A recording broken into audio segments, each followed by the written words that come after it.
welcome back to another episode of World of Tanks with Gaiety Titan, and we're here on Overlord Standard Battle, and I'm in taking the first look at the Object 704. Now, that's the latest line in the Soviet line, starting way back, what was the Su-75 or something like that, and then the Su-85.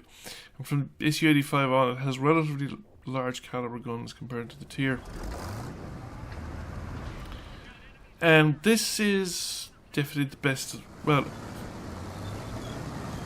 possibly it's the best so far, really, in many respects.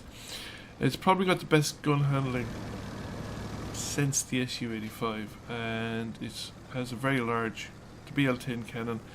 It was an easy grind. Once I unlocked the tank, it actually turned out that I had most of the packages already unlocked, one way or another, in my perambulations through the Soviet tech tree, so that was quite nice, including the BL-10 cannon. Not sure how I got the BL-10. It may be that I had the ISU-152 and the BL-10 cannon was still a thing, and then they replaced it with the BL-9, or whatever it is it's currently got, the top tier 152mm gun. Now this is a play that I wouldn't normally make, simply because you're just in danger of getting flanked from the left, from the eastern side of the map, especially if you push anywhere forward at all, but there doesn't seem to be many tanks up there. The other thing I suppose I should say before I go any further about this tank is the crossplay starting tomorrow.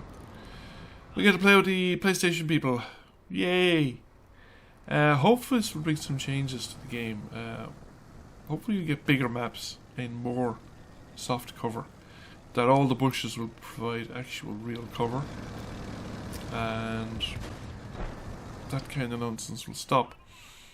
Because I remember when the PlayStation came in first, Scorpion Pass is supposed to be a PlayStation exclusive map, and it was bigger, and it actually was praised at the time of being a very good map, and then it turned into a kind of inverse mirrored Lakeville.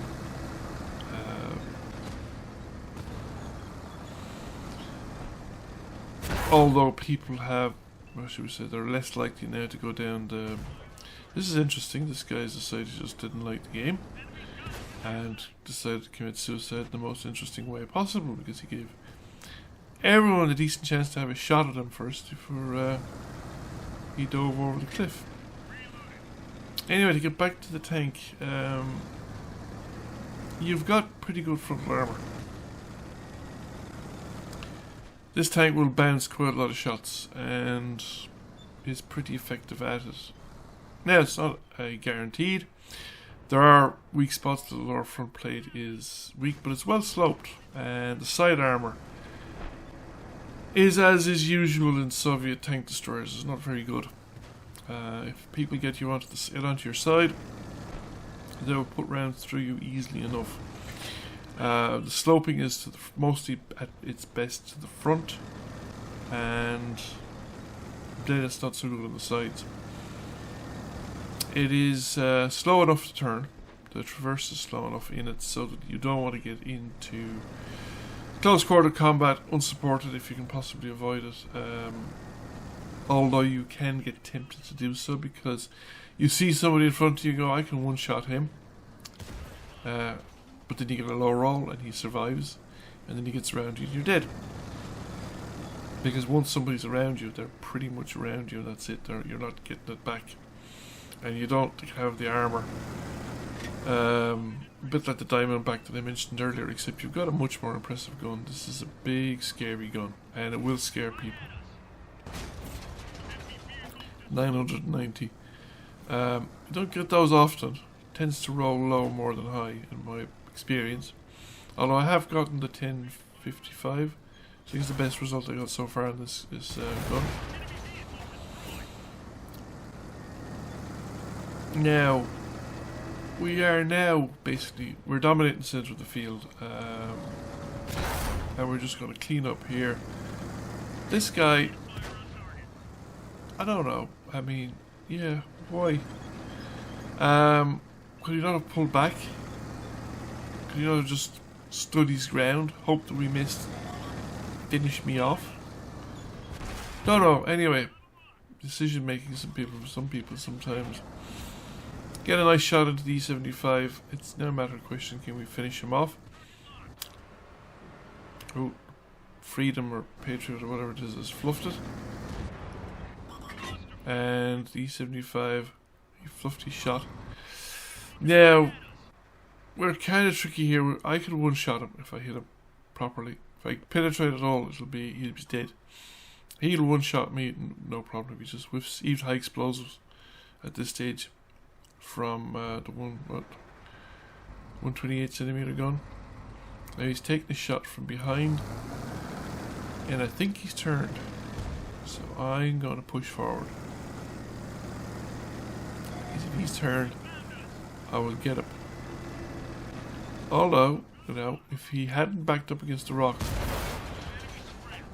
if he had actually angled himself slightly better and was able to go around the rock, keep reversing, he might have actually gotten around the rock before I got my gun to bear. However, he's dead and I'm not. And we've now over 3k damage, 4 kills. And there are only 2 enemy remaining and 5 of us. Although, you know, I've seen numbers like this being overturned before.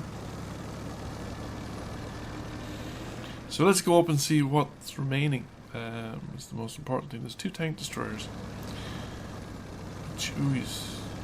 Killed one of ours. There's only 4 now. And there's a 1-on-1 against one of the tank destroyers, which is always never good. You know, you don't like fair fights. So, we get up here anyway, and it takes us a while because we're going up a pretty steep slope, but I want to stay in cover. The A44 is with me. He's a tough little tank. But they do have a problem with the bolt gun elevation and depression. That whole series suffers from it, and I found it extremely annoying. So, 704 needs to put around into him. Full health 704 prior to that. Now, I start looking at the T95. Now, if I had HE loaded, I should have just fired it there. Probably should have fired it anyway. I might have gotten it in through the upper engine deck. And that would have solved a lot of problems. I didn't realise he's reared towards me though until he started to turn. And I was rather fortunate to survive that shot from the enemy 704. Now I'm here behind the rock, but I kind of want to keep him spotted so that it's obvious to the rest of our guys where he is. Now, let's see if I can reacquire him without getting killed. Now somebody else does, I think it's the Iron Rain, who actually bounced his shot. Bounced his first shot off the 704, so the 704 decided to come over the hill after me. Before the Iron Rain got the third shot off. And I got him, but I didn't kill him.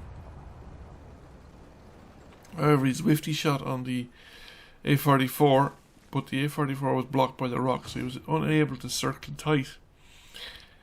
So, by dint of reversing and turning, the 704 has kept the A44 in view.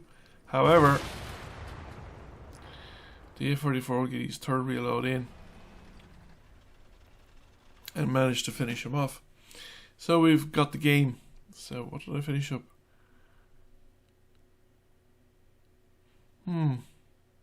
That shot from the 704 must have hit my tracks. I don't see a bounce or a blocked by armor number for it. That's just a blocked by armor at the very start. So we came number 2 by experience. I got a 2nd class mastery, 4 kills. Overall, this is a fun tank. I certainly enjoy it. Thank you for watching. I hope you enjoyed the video. If you did, please press like, comment, share. It really helps the channel out. And if you have not already done so, please subscribe to the channel. I will catch you all again soon. Bye for now.